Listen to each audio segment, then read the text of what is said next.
구약 개론에 대해서 말씀드리겠습니다. 성경을 연구할 때 성경이 구약과 신약으로 되어 있으므로 신약 개론이 있고 또 구약 개론이 있습니다. 구약 개론은 구약 전반에 대한 말하자면은 조감도 비슷이 그렇게 구약 전체의 구성을 보는 것이 구약 성경의 내용이거든요. 오늘 구약 성경에 대해서 잠시 1시간 동안 말씀을 드리죠. 구약 성경은 믿을만한 것인가? 많은 자유주의 신학자들이 이런 질문을 자주 하게 됩니다. 또 구약보다는 신약 성경에 대한 연구가 더 활발해졌기 때문에 많은 사람들은 자연히 그 화살이 구약 성경으로 향하는 것도 무리가 아닌 것 같습니다. 근데 18세기 계몽주의 전에는 구약을 말할 것도 없고 그 성경 전체에 대한 그 신빙성이나 또 그 진실성에 대해서 아무런 의의를 가지는 사람이 없었습니다만은 문제는 그 18세기에 있었던 계몽주의, 합리주의라고도 합니다만은 그 계몽주의 때문에 이제 문제가 생겨서 성경은 믿을 수 있겠는가? 성경에는 잘못이 없는가? 이렇게 모든 성경에 기록된 내용들을 이런 그 합리주의적인 시선으로 바라보기 때문에 여러 가지 이런저런 문제를 일으키게 된다 그 말입니다. 그래서 이 계몽주의와 함께 유럽 전체 특히 독일에서는 그 합리주의가 들어오게 되는 것이요. 그들의 주된 관심은 모든 성경의 그 내용은 그 말씀의 신빙성과 진실성을 가려내기 위하여서 역사 비평이라는 그런 요구하기에 해당해서 일단 걸러보자 하는 것입니다. 무엇이든지 인간의 이성이나 경험으로 시험해서 합격하지 못하는 것은 모두 신중히 생각해 볼 겨를도 없이 다 내버리고 맙니다. 성경에 대한 공격은 비단 독일만이 아니고 사방에서 이루어졌죠. 나중에 역사 비평은 지난 세기 초에 미국 땅에 상륙하게 되어서 미국의 그 신학계에는 큰 파동이 일어났습니다. 보수파와 자유파 사이의 큰 싸움의 시초가 된 것이죠. 물론 그 전쟁의 그러한 싸움의 결과는 오늘도 우리가 느껴볼 수 있습니다만은 싸움터는 바로 다른 것이 아니고 프린스턴 신학교였습니다. 이 프린스턴 신학교는 오랫동안 북미주에서 장로교의 어머니라고 불리울 만큼 그렇게 훌륭한 신학교로서 또 미국 그 장로교회에 거기서 세운 신학교죠. 1812년에 세워졌습니다. 상당히 역사가 오래됐어요. 1812년에 세워진 프린스턴 신학교에서 드디어 이 보수파와 자유파와의 싸움이 본격적으로 벌어지게 되었습니다. 이게 모두가 따지고 보면 18세기 독일에서 일어났던 그런 그 계몽주의의 여파로 이런 싸움이 미국에 건너와서 그동안까지 잠잠하고 참 좋은 인재를 많이 길러냈고 또 좋은 훌륭하신 그 교육자들을 많이 길러냈던 프린스턴에 이제 이와 같은 회오리 바람이 불게 되는 것입니다. 그래서 프린스턴 신학교의 좌경화로 이어지고 장로교는 점점 사양길에 들어서게 되어서 오늘에 와서는 기독교 신앙의 필수적인 교리인 성경의 모서리나 동정녀 탄생이나 그리스도의 대속 같은 것을 믿지 않는 그런 사람들이 많이 생겨나게 됐어요. 프린스턴 신학교 말이죠. 또 헬라어나 히브리어 같은 중요한 그 원어 공부도 필수가 아니고 뭐 하고 싶으면 하는 것이고 또 하고 싶지 않으면 그만두는 것이고 그렇게 되어버리고 말았단 말입니다. 그러나 1812년에 미국 장로교의 총회 교리로서 중앙에 가장 강력한 신학교 하나를 만들자. 그래가지고 세워진 프린스턴 신학교는 그 당시에는 여러 가지 학문들을 많이 가르치고 그 당시 있었던 분들이 뭐 찰스 하치 같은 목사 또 알렉산더 아치발드 알렉산더 같은 목사, 그리고 또 유명한 벤자민 브레켄리지 워필드 같은 목사, 이런 훌륭한 세 분의 기둥 같은 분이 계셔서 프린스턴 신학교를 잘 이끌고 왔습니다. 그것이 1920년도까지 잘 끌고 왔는데 자유주의 물결이 구라파에서 생기고 다시 이것이 미국으로 건너옴으로 말미암아서 점점 이제 어렵게 됐죠. 물론 좀 더 따지고 본다면 이전에 1890년대부터 1880년대 말이죠.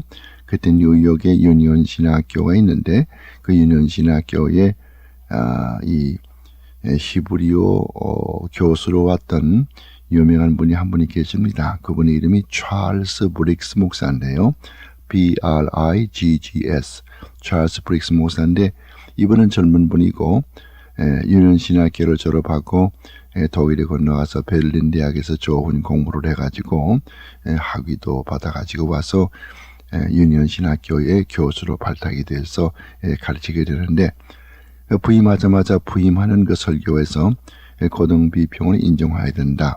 성경에는 인간이 쓴 요소가 있고 사람의 냄새가 나기 때문에 고등비평을 통해서 어느 것이 진짜이고 어느 것이 가짜인지 이것을 구분을 해야 된다. 그렇게 주장을 했습니다.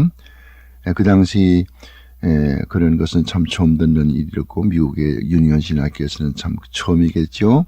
물론 독일에서야 구라파에서야 그런 일들이 많이 있었겠습니다만은 미국에 그런 처음으로 그런 바람이 불어오니까 학생들이 굉장히 호응을 했습니다. 그래서 참 이것은 듣지 못하던 이야기고 참 새로운 것이다. 이런 호응을 받게 되었고 또 교장은 학생들이 다 좋아하니까 그 교수를 내보내지 못했죠.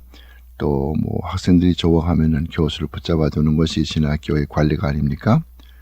그래 노회에서는 뉴욕 노회에서는 이와 같이 잘못된 신앙 노선을 가르치는 찰스 브릭스 목사를 해임하라고 학교 당국에 건의했지만은 학교 당국에서는 인기가 있는 또 교수님이고 학생들이 좋아하고 또 아주 젊으신 분이고 앞길이 아주 그 쟁쟁한 그런 분을 내보내지 않았단 말입니다. 그래서 오히려 유니온 신학교가 탈퇴해 버렸습니다. 노회에서.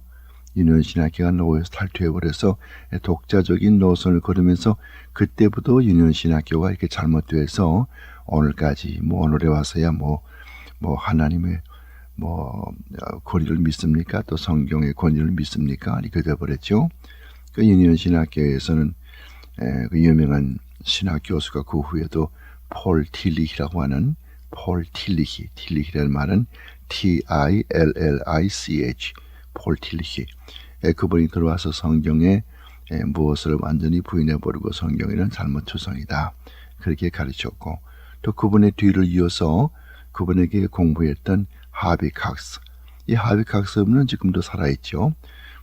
폴 틸리는 세상을 떴지만은 하비 칵스는 지금도 살아있어서 하버드 대학교의 신과대학장으로 일하고 있습니다만은 하비 칵스 COX 이런 분.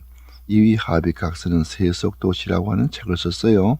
Secular City라고 하는 책을 썼는데 이번에 거기서 이야기하는 것은 기독교의 근본적인 목적은 이 세상에서 인간들이 잘 살고 행복을 추구하는 그것이 기독교의 근본적인 목적이고 뭐 사람이 죽어서 천당에 가거나 그 인간이 구원받거나 그런 것은 부차적인 문제다. 그렇게 말하고 있는 것이 이 하비 칵스 아닙니까? 어쨌든 간에 이와 같은 찰스 브릭스 목사가 뉴욕의 유니온 신학교에 와가지고서 그렇게 잘못된 신앙관을 가지고 학생들을 가르치고 또 거기서 배출된 사람들이 나중에 프린스턴 신학교에도 와서 가르치게 되고 이렇게 하다 보니까 프린스턴 신학교는 점점 좌경화되어 버렸고 보수적인 신학자는 발붙일 곳이 없게 되어 버렸습니다. 그래서 결국은 프린스턴 신학교가 좌경되어 버렸고 이것을 못마땅히 생각했던 훌륭한 보수주의를 지키는 교수들이 1929년 모두 프린스턴 신학교에서 사임을 하고 거기서 한 40마일 서쪽에 떨어져 있는 필라델피아라고 하는 곳에 웨스트민스터 신학교를 설립하게 된 거죠. 그러니까 엄격히 따지면 웨스트민스터 신학교는 1812년에 세워진 프린스턴 신학교의 정통성이라고 볼 수 있고, 프린스턴 신학교가 1920년대에 좌경화됨으로 좌경화된 것을 막고 프린스턴의 원래의 사상, 원래의 신학을 되찾자, 그렇게 하는 것이 웨스트민스터 신학교의 신학 노선이라고 볼 수 있습니다. 어쨌든 간에 이 자유주의 물결로 말미암아서 성경에 대한 그런 종합무어성, 이것을 부인하게 되고, 미국에 그때 하나밖에 없던 프린스턴 신학교가 이렇게 어려움을 당하게 됐다, 그 말입니다.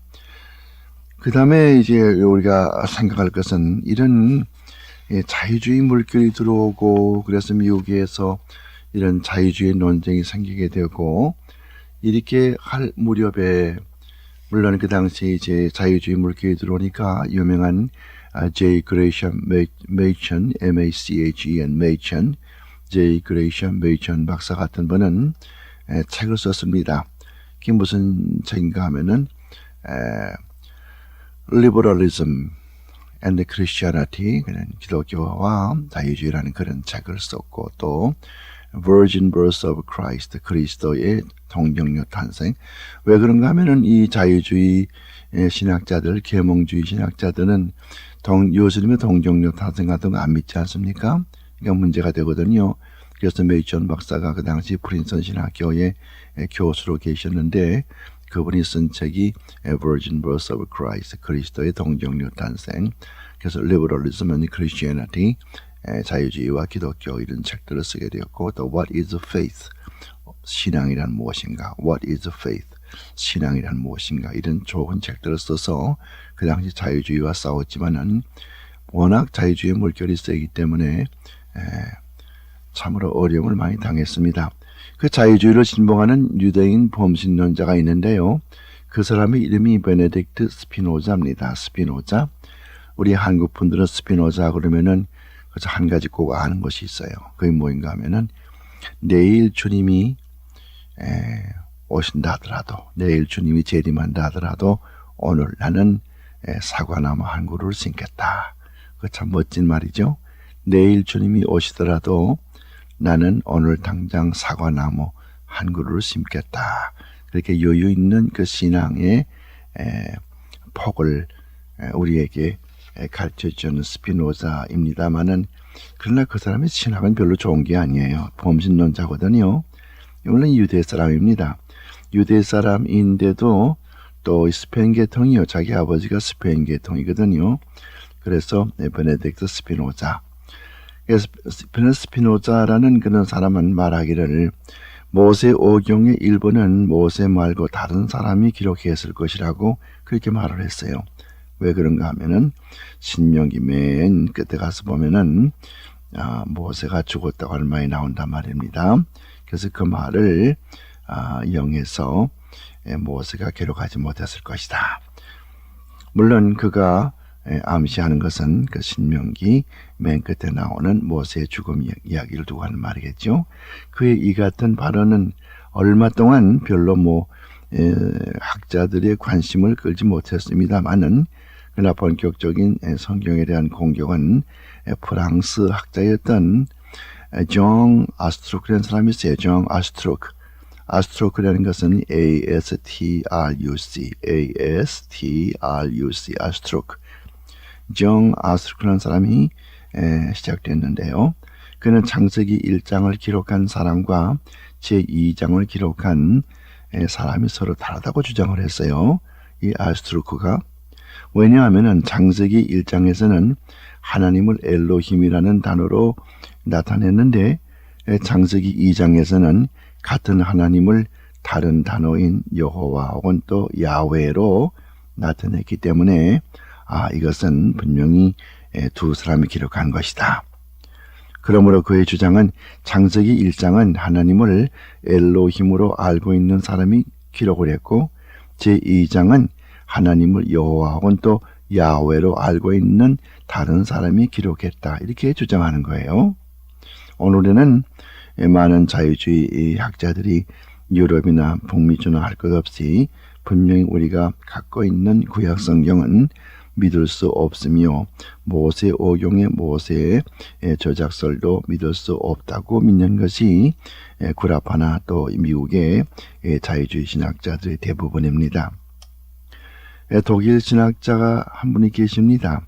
요한 아이크혼, 독일 사람이기 때문에 발음이 좀 어렵겠습니다만은 아이크혼은 E-I-C-H-H-O-R-N E-I-C-H-H-O-R-N 아이크혼. 요한 아이크혼이라는 사람이 있었는데 이 사람은 창세기를 제2문서라고 하고 출애굽기 1장과 2장을 2문서라고 했습니다.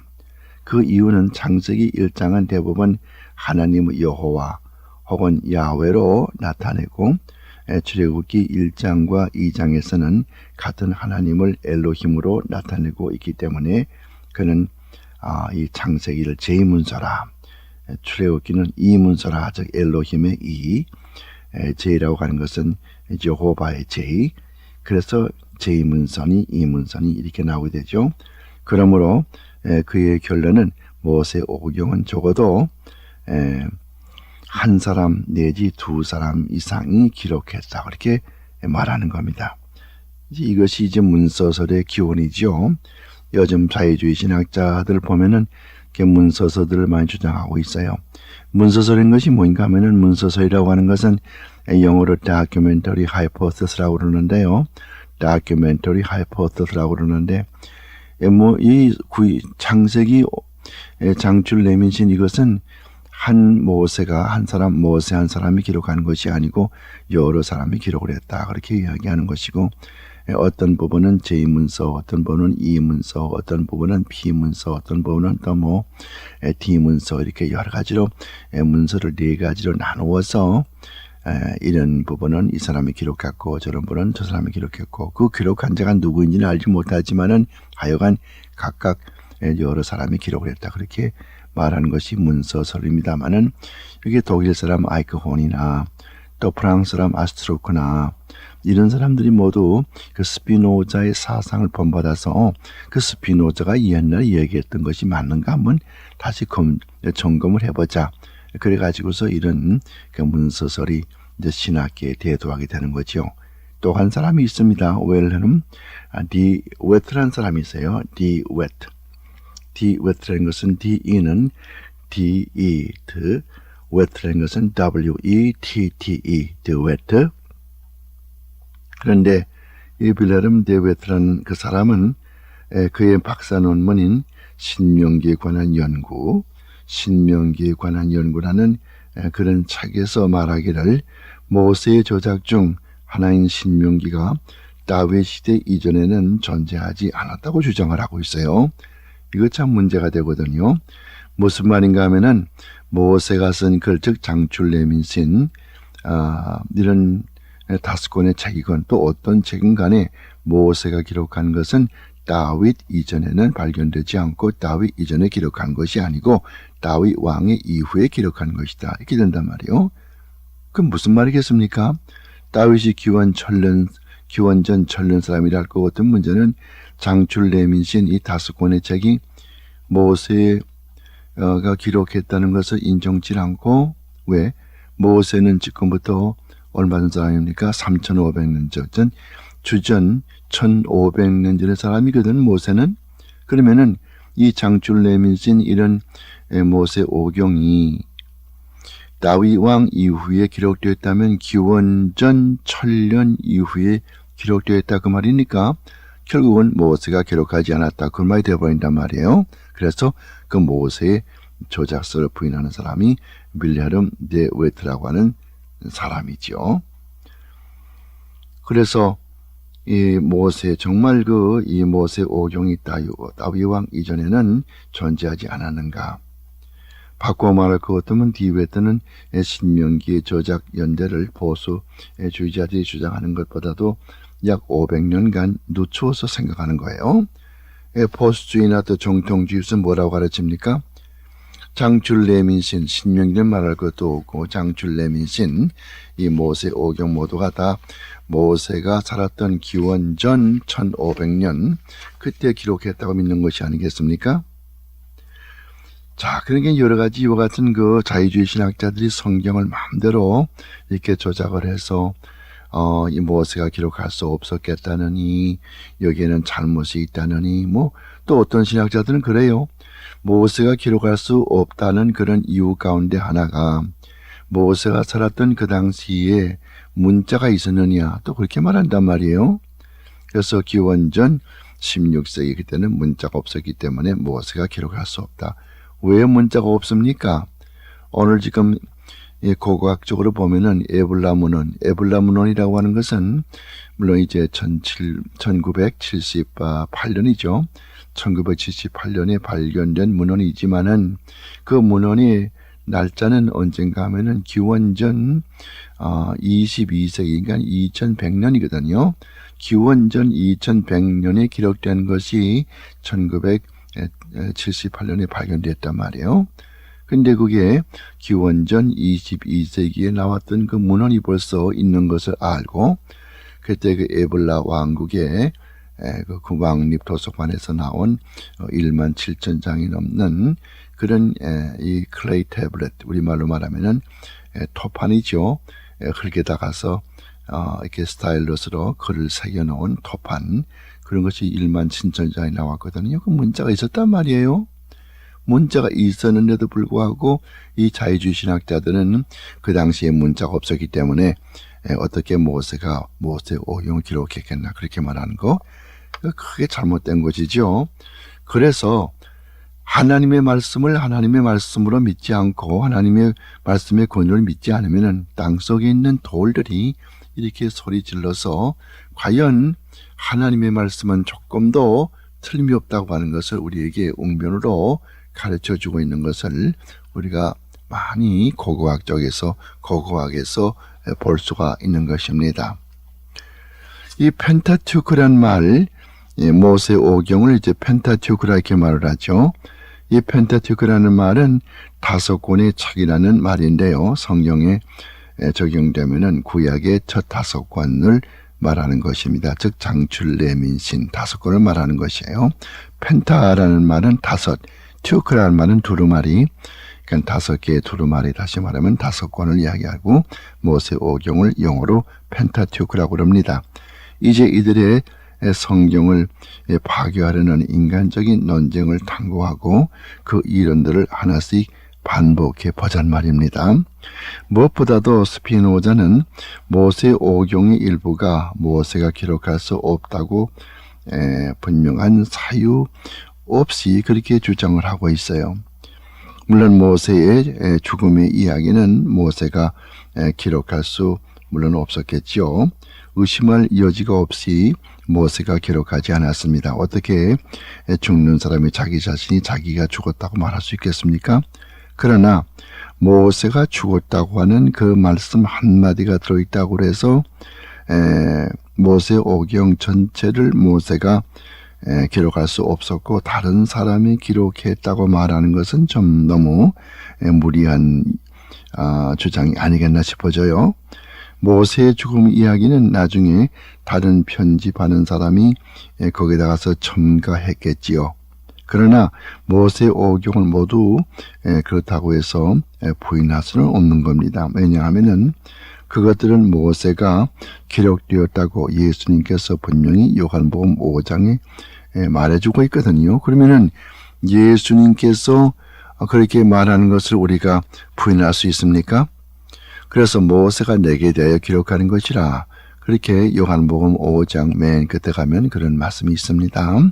유대인들이 예수님이 말씀을 믿지 않는데, 그래서 너희가 성경에서 영생을 얻는 줄로 알고 성경으로 상고하거니와 이 성경이 곧 내게 대해 증거하는 것이라, 그렇게 요한복음 5장 39절에 말하면서 좀 더 내려가서 너희들이 모세를 믿었더라면 날 믿었겠다. 즉 모세가 내게 대해서 기록한 것이라 그렇게 말하고 있단 말입니다.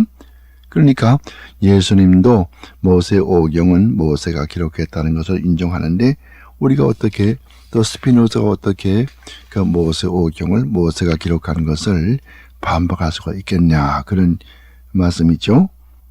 가만 따져보면은 이 자유주의 신학자들이 주장하는 것은 별로 근거도 없으면서 공연히 인간의 교만에서 나오거든요. 성경을 비평하는 사람들을 보면은 자기 생각이 하나님의 생각보다 더 지혜롭다, 자기가 하나님보다 더 많이 알고 있다, 자기가 하나님보다 더 위에 있다, 이런 그 인간의 교만한 마음 때문에 결국은 성경을 이리저리 헐뜯는 그런 결과입니다. 오늘까지 이 자유주의 신학자들이 주장한 걸 보면은 전부 하나같이 그런 인간의 교만에서 나오는 것이고, 그러므로 성경을 연구할 때 가장 중요한 태도가 무엇입니까? 나는 하나님 앞에 죄인이고 이 성경 말씀을 통해서 내가 구원을 받고, 그래서 이 성경 말씀은 틀림없는 하나님의 말씀인 것을 그대로 믿고 순종하고, 즉 겸손한 마음이 필요하거든요. 그 겸손한 마음으로 말씀을 받아들이지 아니할 때 여러 가지 요 같은 문서설 같은 이런 학설들이 나오게 된다고 말입니다. 아이크혼과 기타 여러 학자들이 주장하는 바와 같은 이 창세기는 제2문서 저작자가 쓰고, 또 출애굽기는 이 문서 저작사가 기록했다고 하는 그런 지배적인 일화는 쉽사리 반박할 수가 있습니다. 왜냐하면요, 창세기는 제2문서 저작자가 기록하고, 또한 출애굽기는 이 문서 저작자가 기록이라고 하는 그 믿을 만한 성경적인 뒷받침이 없고 근거가 없기 때문이죠. 성경을 아무리 뒤져봐도 그런 기록이 없습니다. 하나님은 두 개의 단어를 그 문맥에 따라서 서로 이런 단어를 쓸 수도 있고 또 저런 단어를 쓸 수도 있습니다. 그래서 어떤 때는 왜 엘로힘이냐, 또 어떤 때는 왜 이런 여호와냐, 이런 것은 우리가 성경을 보게 되면요 분명히 알 것이 있습니다. 엘로힘 그럴 때는 하나님의 광대하심과 위대하심을 나타내요. 그 좋은 예가 어디 있냐면은 창세기 1장에 있거든요. 자, 창세기 1장 우리말 성경에 보면은 여호와께서 태초에 천지를 창조하셨는데, 그런데 이제 문제는 우리말 성경에는 여호와 혹은 주님 또는 하나님 이렇게 나타나고 있지만은 원문 성경에서 볼 때 여기 지금 여기에 자유주의 신학자들이 이런 문서서를 주장할 때 영어 성경 보고 이야기하는 것은 아니고 전부 원문 성경 히브리어 성경을 보고서 이야기하는 것입니다만은, 히브리어 말 가운데 하나님이라는 말이 두 가지가 있단 말이에요. 엘로힘 그런 말이 있고 또 야훼 그런 말이 있습니다. 그 야훼라는 말은 또 우리말로는 여호와라 그렇게 말하기도 하죠. 그러니까 여호와 야훼 같은 뜻입니다. 또 근데 엘로힘이라는 단어가 있다고 그랬어요. 그래서 엘로힘, 야훼 두 개의 단어가 있는데, 그러면 언제 이렇게 엘로힘이라는 말을 쓰고 언제 야훼를 쓰는가 그 말이에요.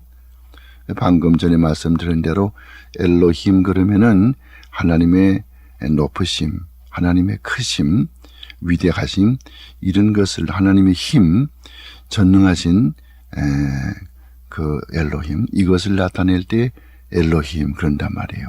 그러니까 창세기 1장에서 하나님께서 천지를 창조하셨다 그럴 때는 히브리어 원문에 가서 보면은 그때는 영락없이 엘로힘이라고 하는 말을 쓰고 있습니다. 엘로힘이에요. 그런데 예레미야 31장 31절 가서 보면은 너무 그 밖에도 또 많이 있습니다만은, 어쨌든 간에 하나님과 인간 관계에 그 언약을 맺는 그런 내용이죠. 하나님과 인간 관계에 언약을 맺는 그런 관계를 나타낼 때는 하나님께서는 엘로힘이라고 하는 그런 단어를 쓰지 않고 이 야훼라고 하는, 우리말로 여호와죠, 야훼라고 하는 그런 단어를 써가지고 나타냈단 말이죠. 그거 참 신기하단 말입니다. 인간 천지를 창조하시고 다음에 천지를 주관하시고 이렇게 할 때에 그 하나님이라는 단어의 표현은 엘로힘, 히브리말에서 말이에요. 그리고 인간과 하나님과의 언약 관계, 그러니까 하나님이 인간을 사랑하시고 인간을 이끌어 주시고 인간을 구속하시고 이렇게 하는 이 계약 관계, 언약 관계에 있어서는 엘로힘이라는 단어를 쓰지 않고 야훼, 혹은 우리말로 여호와, 여호와와 맺은 언약, 우리말로는 주님과 맺은 언약 뭐 그러기도 합니다마는 엘로힘, 그런 말보다는 야훼, 그런 말을 쓴단 말이에요. 여호와, 이렇게 구분이 되는데 이것을 여기 자유주의 신학자들은 생각하지 않고 왜 어째서 여기에서는 엘로힘이고 뭐 저기 출애굽기 가서는 또 다른 단어를 썼겠는가. 그러므로 이것은 두 사람이 쓴 것이 분명하다. 그렇게 말하는 것은 그건 억지적인 학설이고요. 그 성경 자체를 헐뜯겠다고 하는 그런 목적을 가지고 있는 사람이고 성경을 진지하게 연구하겠다는 사람은 아닙니다. 만약에 그 자유주의 신학자들이 성경을 진지하게 연구했더라면은 이제 말씀드린 그 분명한 두 가지의 그런 그 사상을 알 수 있을 거예요. 엘로힘, 하나님의 위대하심을 나타낼 때, 하나님의 전지전능하심을 나타낼 때 엘로힘.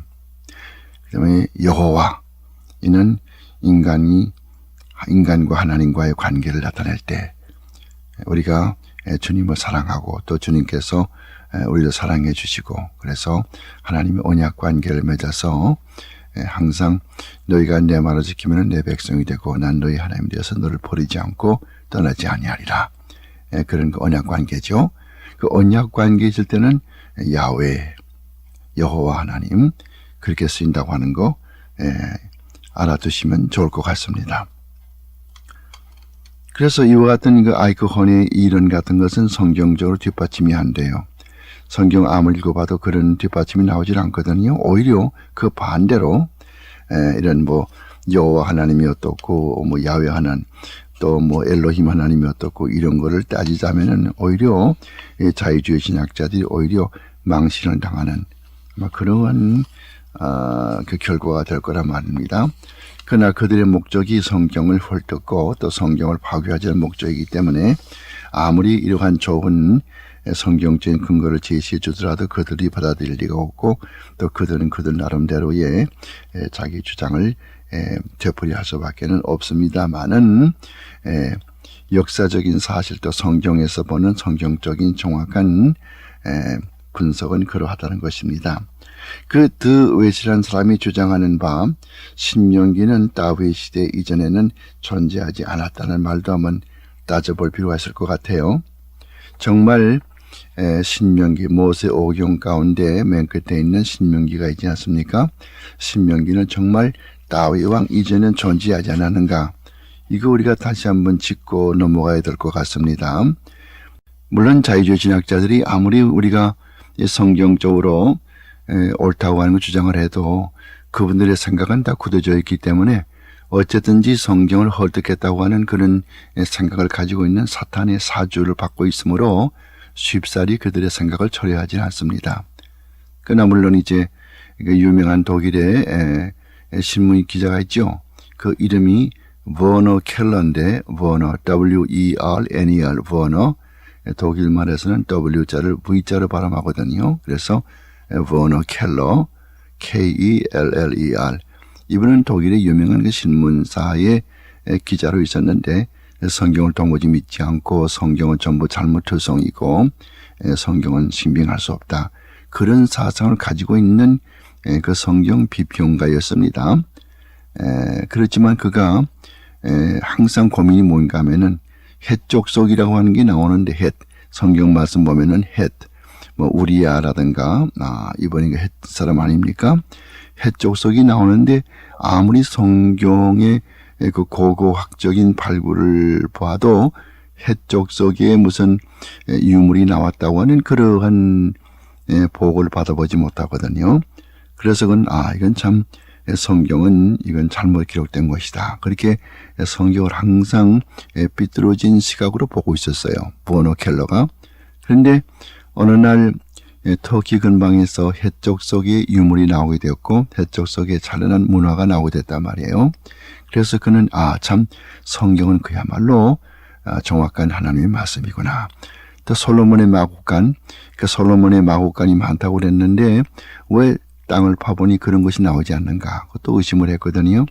역시 무기도라고 하는 무기도는 이제 이스라엘에 가보신 분은 압니다만은 갈릴리 서쪽에 거기에 그 가멜산 그 옆에 그 다볼산 그 중간쯤에 무기도가 있거든요.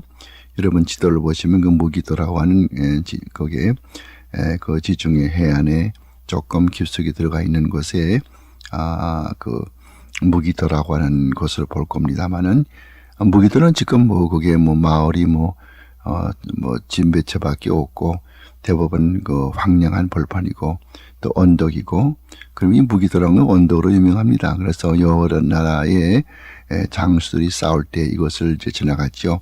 나폴레온도 여기를 지나갔고 그보다 훨씬 이전에 징기스칸도 여기를 지나갔고 그래서 그 무기도는 싸움터로 유명한데 지금 가보면은 전부 발굴 장소밖에 없습니다. 그런데 이 무기도에서 솔로몬의 마곡간이 나왔거든요. 지금도 무기도에 성지순례 여행하시는 분은 무기도에 가면은 이 마곡간에 솔로몬의 마곡간을 볼 수가 있고 또 히스기야 왕이 쓰던 그 우물을 볼 수가 있고 그렇게 합니다만은 이 마곡간이 나왔단 말이에요. 또 해적 속에 유물이 나왔단 말입니다. 고고학적으로 말이죠. 그러므로 이 보너 켈러는 거기에 감동을 받아가지고서 그리고 책을 썼어요. 그 책이 무슨 책인가 하면은 독일 말로 썼는데 독일 말의 원본의 그 책의 이름이 Das Bibel als History라고 해가지고 영어로 번역하자면은 The Bible as History. 우리말로 번역하자면은 역사로서의 성경이라. 무슨 말인가 하면은 성경을 믿지 않고 있었는데 성경에 보니까 성경에 나오는 모든 기록의 말씀들이 조금도 틀림이 없는 하나님의 말씀이었다. 그렇게 단정을 짓고 그 책을 출판했어요. 미국에서 영어로 번역을 해서 뉴욕에 있는 윌리엄 모로 출판사에서 영어로 번역을 해서 출판됐지 않습니까? 그동안에 얼마 동안 출판됐다가 요즘에 또 그 책이 다시 출판돼서 많이 팔리고 있어요. 근데 그 책의 맨 앞에 소문을 보게 되면은 많은 사람들이 성경을 믿을 수 없는 말이라고 말하지만은 나는 누가 뭐라 그래도 성경은 하나님의 말씀인 것이 틀림이 없다라고 그 말씀이 지금도 내 귀에 방맹친다. 그렇게 소문에서 기록하고 있어요. 윌리엄 그 버너 켈러 같은 그런 분이는 이제 하나님의 말씀을 참으로 고고학적인 발굴을 보고서 말씀을 인정을 하지만은 여기 문서를 주장하는 드웨트 같은 그런 목사님들은 그런 거 주장을 않죠. 단지 그 신명기 34장 5절에 나오는 모세가 죽었다. 그 말 한마디 가지고 이것을 침서 봉대 가지고 그냥 성경 전체를 아주 찢어 놓으려고 하는 그런 생각을 하고 있는데 어떻게 다윗 이전에 신명기가 기록되지 않았는가? 이게 분명히 여러분 성경 보세요. 열왕기하 22장 가서 보면은 요시야 임금이 신명기가 들어있는 율법책을 발견했다고 기록하고 있지 않습니까? 그러므로 신명기 저작 연대가 늦다는 드윗 주장은 거짓말인 것이 입증된단 말입니다. 이상에서 본 바와 같이 소위 그 문서서이라고 하는 것은 순전히 하나님의 말씀을 파괴하기 위한 목적을 가지고 있는 간교한 사탄의 수단이거든요. 그럼에도 불구하고 요즘 공부 꽤나 했다는 사람은 대부분의 이와 같은 그 자유주의에 빠져가지고 오히려 자기가 똑똑하고 자기가 지식이 월등하고 이런 걸 나타내는 그 교만한 마음으로 성경을 이렇게 자기 뜻대로 전부 해부해서 자기 뜻대로 찢어버린단 말입니다. 이것은 마지막에 하나님께서 예언하신 대로 마지막에 사람들이 진리의 말씀에서 귀를 돌이키고 허탄한 이야기를 쫓겠다고 하는 그런 말씀에 꼭 맞는 말이거든요. 사람들이 믿음을 떠나요. 우리 누가복음 18장 8절 말씀 보더라도 인자가 다시 이 땅에 올 때에 이 세상에서 믿음을 보겠느냐, 믿는 사람을 보겠느냐가 아니에요. 우리 많은 분들이 설교할 때 보면 믿는 사람 보겠냐, 믿는 사람이 많이 있죠. 믿는 사람. 그 믿음이 어떤 믿음인가 그게 문제가 되는 거죠. 믿는 사람은 많이 있어요. 우리 한국 사람 가운데 4분의 1은 예수 믿는 사람 아닙니까? 예수 믿는다고 그러지만 사실은 예수를 믿지 않고 사탄을 믿고 있거든요. 왜요? 예수님의 가르침 성경을 믿지 않고 성경 믿는다고 그러면서도 성경이 아닌 이상한 신비주의나 또 성경을 갈기하게 찢어버리는 이렇게 믿게 되니까 이것은 하나님을 믿는 것이 아니고 사탄을 믿는 거 아니겠습니까? 이런 것이 오늘 우리 이 교계에 참으로 많이 편만하고 있는 걸 볼 수가 있습니다. 그러므로 이와 같은 모든 가능한 방법을 다 동원해서 사탄은 성경을 말살하려고 하는 그런 시도를 하고 있단 말입니다. 오늘의 UFO 같은 것도 마찬가지죠. 외계에서 사람이 왔다. 그걸 가지고 영화 제작자들은 그걸 가지고서 ET라고 하는 그런 것도 영화 무슨 가공적인 그런 영화입니다만은 ET라고 하는 그런 걸 만들어서 기독교를 조롱하고 외계에서 사람이 사는 것처럼 가정을 해가지고 인간들의 말 현혹시키죠. 왜 이런 말이 있을까? 왜 UFO가 나오게 되고 왜 ET라고 하는 것이 있고 왜 스타워즈라고 하는 용어가 나오고 왜 스타트rek이라고 하는 용어가 나오고 이게 나오는가 말이에요. 왜 또 군달린이라고 하는 그런 용어가 나오냐 말이에요. 이거는 전부 기독교를 파괴하려고 하는 사탄의 역사입니다. 그래서 영화, 예술, 이런 미술, 음악 이런 걸 통해서 점점 사탄은 기독교에 침투해 오고 점점 기독교는 변질되어 간다고 말입니다. 여기에 오늘 공부하는 것은 이런 문서설 주장하는 사람들의 학설이 잘못되었다는 것을 우리가 다시 한번 성경적으로 논의해 보는 거죠. 그래서 사탄은 많은 방법을 동원해서 우리를 성경으로부터 눈을 떼게 만드는 거예요. 그래서 이제 말씀드린 UFO 같은 것도 생기는 이유가 우리를 성경을 보지 못하게 만들고 우리의 눈이 성경으로부터 공중을 쳐다보게 만들고 외계를 쳐다보게 만들고 성경을 읽지 못하도록 하려고 하는 그 성경의 가르침은 잘못이라고 하는 거. 어째 사람이 이 지구 땅덩어리면 사는가? 외계도 사람이 산다. 즉 성경 말씀은 정면으로 부정해버리고 우리를 성경 읽지 못하게 만들고 우리의 생각을 다른 곳에 옮기려고 하는 그런 사탄의 작간으로 UFO라든가 그 밖에 여러 가지 이상한 현상들이 벌어지고 있다고 말이에요. 또한 요즘에 보면은 나는 죽었다 가서 어디에 가서 무엇을 보고 왔다 그런 분도 있지 않습니까? 이것을 신학적으로는 Near Death Experience라고 그러는데요. Near Death Experience라고 그렇게 말합니다만 이런 것들이 모두 이 마지막 때에 주님 다시 오기 전에 있어질 여러 가지 사탄의 그런 간교인 것을 간과해서는 안 되겠습니다. 성경 연구의 모든 분야에서 이와 같은 자유주의 신학자들이 점점 성경을 헐뜯는 것을 우리가 볼 수 있어요. 구약은 유대인의 그 방언이었던 히브리 말로 기록된 건 우리가 다 잘 알고 있죠. 이와 반대로 신약은 기원 1세기에 세계 공통으로 쓰이고 있던 헬라 말로 기록이 되어 있습니다. 히브리 말은 세모군에 속합니다. 여러분 이 언어를 우리가 생각할 때 여러 가지 관리가 많이 있어요. 그 언어의 군이 있어요. 그 무리군자, 인도 유럽편 그런 언어군도 있고 또 우랄 알타의 계통의 그런 또 언어 계통도 있죠. 우리 말은 우랄 알타의 계통에 속하는 그런 말이지만은요. 인도 유럽편 말은 독일 말이라든가 이런 거 스페인 말, 프랑스 말, 포르투갈 말, 영어 이런 것들은 이제 인도 구라파 계통의 말이죠. 그래서 이것을 이제 언어학적으로는 인도 유럽편 language family라고 말하는 것입니다만은 그런 것이 있는가 하면은 또 이 슬라브 쪽에 또 언어가 있어요. 소련 말이라든가 체코슬로바키아 말, 헝가리 말 이런 것들은 그 슬라브 계통의 말이라고 해서 슬라비안 language family거든요. 또 오늘 이제 여기서 히브리어를 말한다면은 그것은 뭡니까?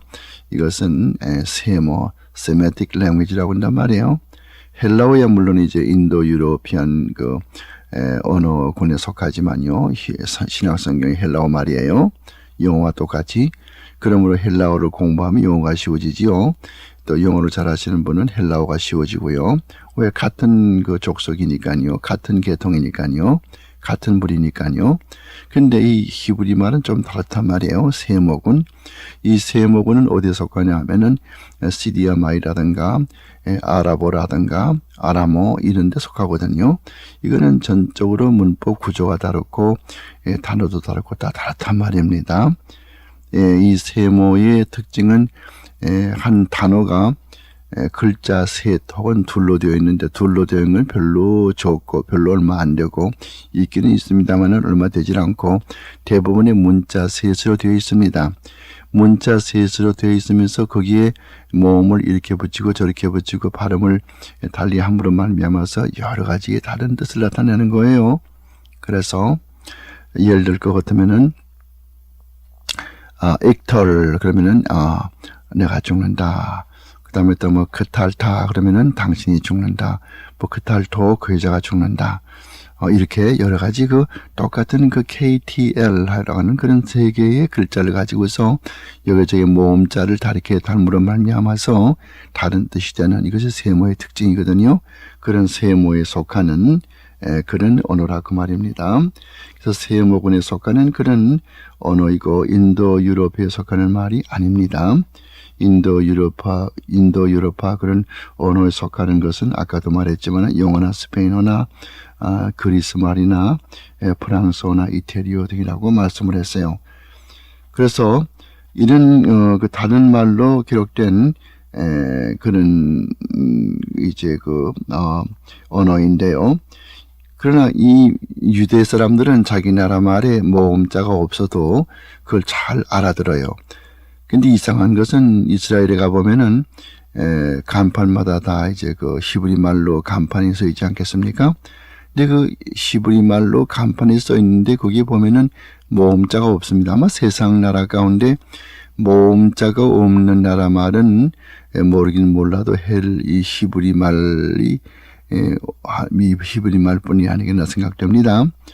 일본 나라 말은 전부 모음자와 자음자가 아야 같이 합해져 가지고 글자가 형성되어 있지 않아요?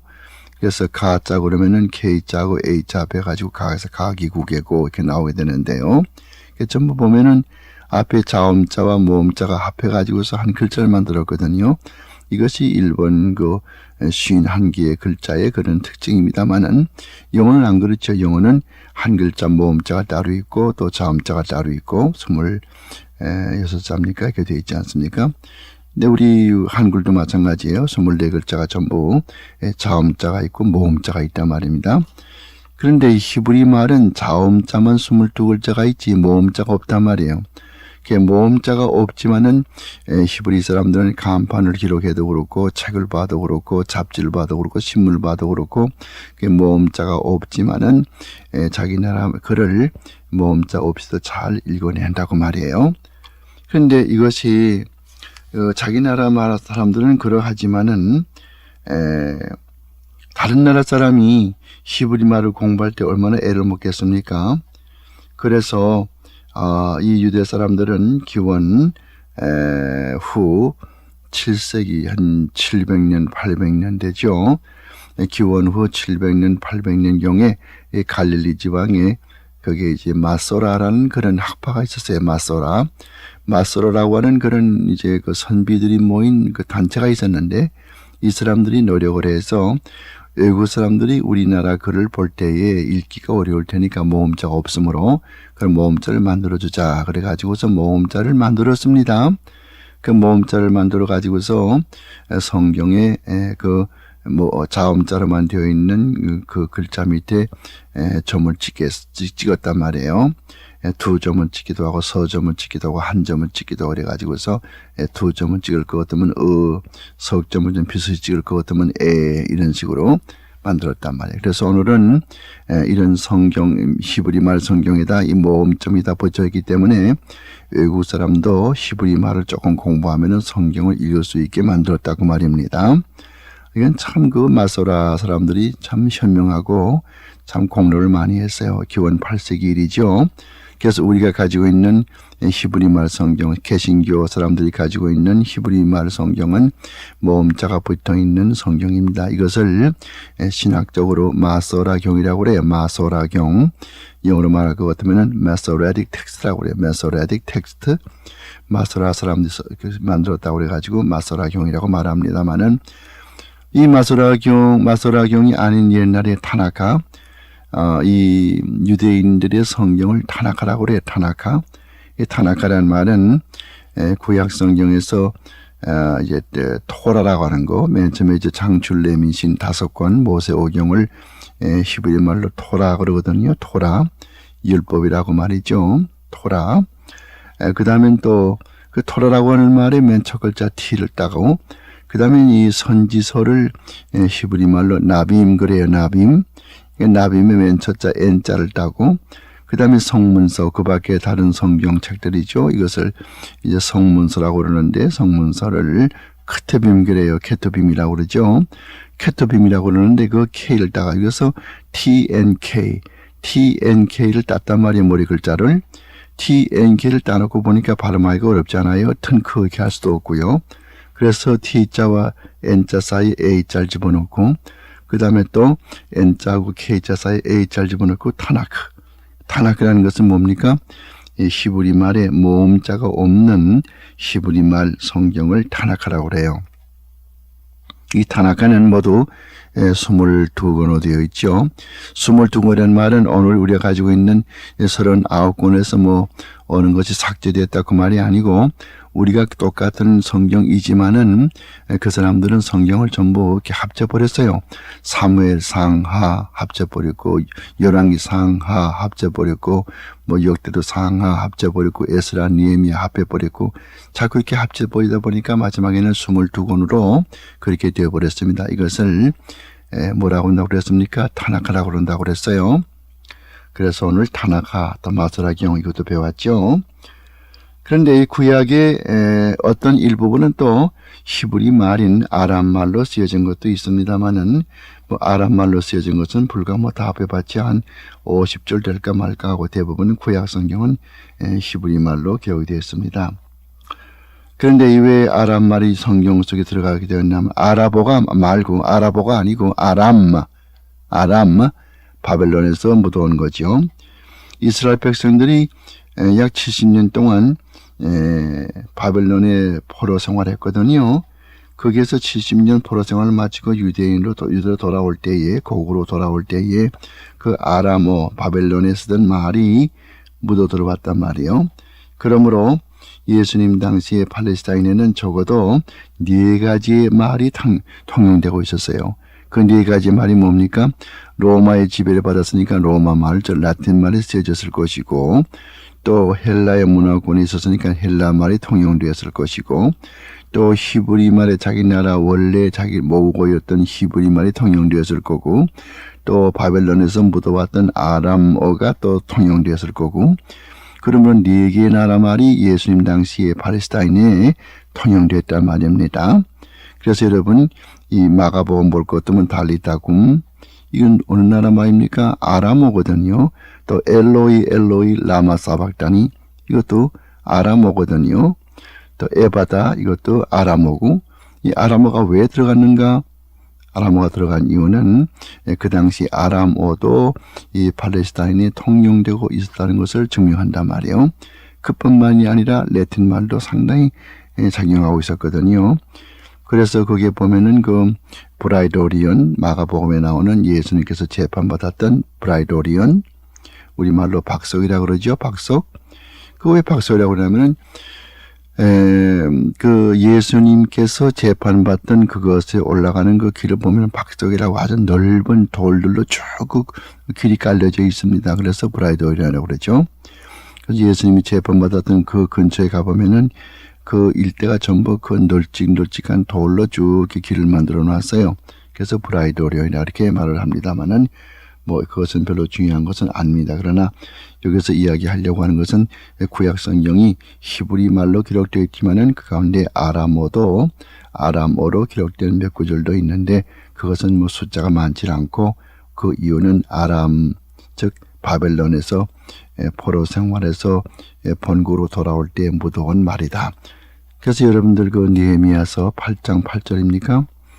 거기 가서 볼 것 같으면은 거기에 그 히브리 말로 성경을 읽고 설교를 하니까 사람들이 못 알아먹거든요. 못 알아들으니까 거기에 통역하는 사람이 아람어로 통역을 해줬다. 그런 말씀이 있지 않습니까?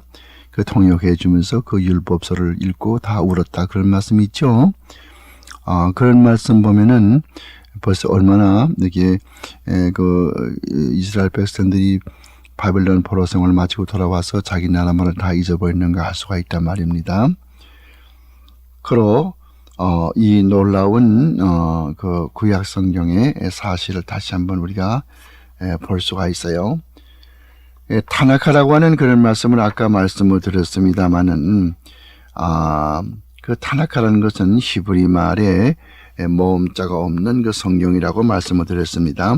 이거 꼭 우리가 아셔야 되겠습니다. 여기다 모음자를 붙여가지고서 쓴 것은 마소라경이라고 그랬어요. 마소라경. 이것은 기원 후 700년, 800년 그 무렵에 갈릴리 지방에서 집단적으로 모여 살면서 학구 생활을 벌이고 있던 마소라라고 하는 그 학파에 속해 있는 학자들이 모음자를 고안해서 외국 사람들을 위해서 그 성경 모음자로만 되어 있는 성경에 여기저기에 모음자를 붙여놨다. 그거를 말씀을 드렸습니다. 그 다음에 또 우리가 생각할 것은요. 유대인들이 바벨론 포로에서 귀환할 때 자기의 모국말을 다 잊어버렸기 때문에 그 성경 구절을 가지고 설교하면은 다른 사람이 다 그것을 옆에서 통역을 해 주었다. 그런 말을 했지 않습니까? 그래서 그 통역을 해 주는데 통역을 해 준 것이 그냥 그것을 끝난 것이 아니고 그것을 책으로 만들었단 말이에요. 그 책으로 만들었는데 이것을 다곰이라고 그래요. 다곰. 이거는 T-A-R-G-U-M, 타금. 우리말에는 다곰이라고 그러죠. 그래서 여러분들이 책을 볼 때 또 어디서 설교를 할 때 목사님들이 다곰 그러면 다곰이 뭔가 군대에서 대검을 이야기하는 것인가 그 말은 아니고 구약 성경 히브리 말로 된 구약 성경을 랍비가 읽고 그것을 강론할 때에 자기 나라 말을 다 잊어버리고 아람어밖에 알지 못하는 사람들을 위해서 아람어로 통역을 해줬는데 그 통역한 그 내용을 책으로 쓴 것이 아람이죠. 다검이다. 근데 그 다검에는 통역한 내용만 거기에 들어가 있는 것이 아니고 그 다검 속에는 또 이 성경을 해석한 것도 들어있거든요. 그래서 그 설교 내용만이 아니고 또 그 번역하는 사람들이 자기 나름대로 거기에 또 성경을 주석한 그러니까 이중으로 성경을 읽고 그 사람이 설교한 내용도 들어가 있지만은 또 번역한 사람의 생각도 그 속에 들어가 있단 말이에요. 그래서 번역한 사람의 주석도 거기에 들어가 있단 말이에요. 그러니까 이 다검은 방대하죠. 그러나 이 다곰을 읽게 되면은 그 당시 이스라엘 백성들이 바벨론에서 70년 동안 포로 생활하고 고국에 들어와서 어떤 생각을 가지고 있고 어떤 면에 치중을 했고 어떤 설교를 많이 했는가를 볼 수가 있어요. 어떤 설교를 많이 했을 것 같아요? 거기 내려와서는 설교하는 것의 대부분은 회개하는 것입니다. 우리가 하나님의 진료를 받아서 바벨론에 가서 70년 동안 남의 종살이 했으니 이제는 우리가 옷깃을 여미고 회개하며 살자. 그리고 우리가 이 무너진 예루살렘의 성곽을 다 수축을 하고 그리고 예루살렘의 성전을 또 다시 재건하자. 그런 내용들이 많았습니다만 주로 가장 많은 것은 회개하자는 거. 오늘 우리가 이 기독교계에 보면은 회개하는 운동은 별로 없거든요. 회개하는 것은 별로 없고 예수 믿으면 모든 게 다 잘 되고 돈 많이 먹고 건강해지고 오래 산다. 그것이 기독교의 근본 목적인 양 교회가 변질돼 가고 기독교가 변질돼 가지만은 기독교의 근본적인 목적이 그런 것이 목적이 아닙니다. 만약에 우리 이 기독교의 목적이 사람이 오래 살고 병나지 않고 그렇게 하는 것이 기독교라면은 기독교는 그 근본적인 그 목적을 상실한 게 되어버리고 말고요. 또 참 기독교는 그처럼 비참할 수가 없어요. 왜 그런 거 아니? 아무리 사람이 건강하게 산다 하더라도 언젠가는 죽게 마련이거든요. 만약에 그들이 말하는 대로 기독교의 근본적인 목적이 오래 사는 게 목적이라면 사람은 죽지 말아야 될 것 아니겠습니까? 또 예수를 잘 믿고 신앙이 좋은 사람은 병에 걸리면 안 되지 않습니까? 요한 칼빈 같은 어른은 훌륭하신 분이지만은 얼마나 훌륭하신 분입니까? 요한 칼빈이. 그렇지만 몸에 27가지의 병을 가지고 살다 결국은 55세를 일기로 세상을 떠났거든요. 왜 이렇게 됩니까? 또 로버트 모레이 목쉐인 같은 목사도 나이가 29살에 떠났단 말이에요. 26살에 목사 안수 받아서 29살에 세상을 떴으면 불과 3년 동안밖에 목회를 못했지 않습니까? 왜 그렇게 훌륭한 주의 신실한 종들이 빨리 가냐고 말이에요. 만약 기독교의 목적이 이 세상에서 오래 사는 게 목적이고 몸 건강해지는 것이 목적이라면은 이 성경이 모순되고 또 실제 생활이 모순된단 말이에요. 기독교의 근본적인 목적은 물론 병이 낫는 것도 성령으로 말미암아 낫게 되는 것이고 하나님께서 낫게 해줘 낫는 것입니다. 우리가 잘못해서 감기 걸렸다가 낫는 것도 하나님이 낫게 해주는 것이거든요. 그걸 부인하는 것이 아닙니다. 그러나 기독교의 근본 목적이 이 세상에서 건강을 유지하기 위한 것이고 또 무슨 돈을 많이 모으기 위한 것이랄 것 같으면 그것은 기독교를 근본적으로 잘못 이해하고 있는 그런 거라고 말이죠. 이것을 우리가 분명히 알 필요가 있습니다. 유대인들은 구약 성경을 가지고서 여러 가지 그 이야기를 많이 꾸몄어요. 여러분 그 디도서에 봐도 그렇고요. 또 그 지금 성경을 펴서 본다면은 한번 보도록 하죠. 여러분 성경 가지고 계시면은 디도서를 한번 펴보세요. 디도서에 보면은 이런 말을 하고 있어요. 그 사람들이 가만히 남의 집에 들어가서 그 부녀자들을 유인하고 그렇게 좀 잘못된 가르침도 주기도 하고 그렇게 하거든요. 여기 보면은 그럴 말씀이 있거든요. 디도서 3장 거기에 8절 말씀 보면은 이런 말씀이 있어요. 그래서 무슨 말씀을 하냐면은 그 디도서 몇 절입니까? 9절 말씀이군요. 3장 9절 말씀 보면은 그러나 어리석은 변론과 족보 이야기와 분쟁과 율법에 관한 다툼을 피하라 그런 말씀 있잖아요. 이것이 바로 뭘 이야기하냐면은 유대 랍비들이 창세기 말씀이나 또 그 밖에 다른 말씀을 가지고 말을 만듭니다. 재미있게 말을 만들어요. 재미있게 말을 만들어 가지고 그것을 만들어 가지고서 여기저기 다니면서 부녀자들에게 집에 들어가서 그 말을 일러주고 가르쳐 이렇게 들려주고서 돈을 받아요. 또 한 군데 어디 그런 말이 있냐 할 것 같으면 저와 함께 성경 펴시기 바랍니다. 디모데 후서 3장 말씀 보세요. 디모데 후서 3장 말씀 보면은 6절 말씀에 저희 중에 남의 집에 가만히 들어가서 어리석은 여자를 유인하는 자들이 있으니 그 여자는 죄를 중히 지고 여러 가지 욕심에 끌린 바 되어 항상 배우나 마침내 진리의 지식에 이를 수 없느니라. 뭘 배우는 겁니까? 이 랍비로부터 여러 가지 그 구약의 말씀을 가지고 이야기를 지어낸 그 재미있는 이야기를 듣는단 말입니다.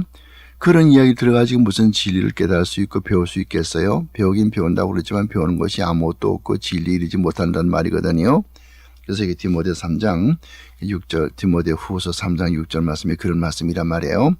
그래서 특히 무엇을 많이 주장을 하냐면은 창세기에 있는 말씀을 많이 그 랍비들이 그걸 가지고서 이야기를 재미있게 만들어낸단 말이에요.